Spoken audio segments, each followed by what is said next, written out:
This is my code. Then, iraran natin.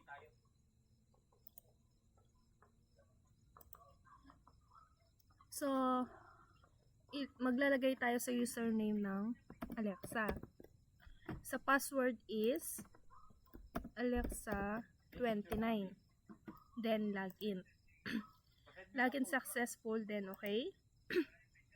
So, mag-withdraw tayo ng 2,000. Then, okay. So, big sabihin nito, wala tayong balance. Check natin yung balance kung meron. Then, 0 siya. So, kailangan natin mag-deposit ng 2,000. Then, okay. So, dito pa lang tayo makakapag-withdraw kasi nakapag-deposit tayo. Example, mag-withdraw tayo ng 1,500. Then, okay. So, nakapag-withdraw tayo ng 1,500. Then, okay. So, i-check natin yung balance natin kung nakapag-withdraw talaga tayo.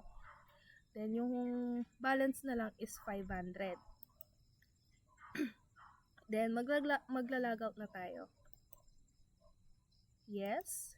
Yung sa napili kong design is Don Honorio Ventura State University. Dahil napili ko to kasi ito yung school namin.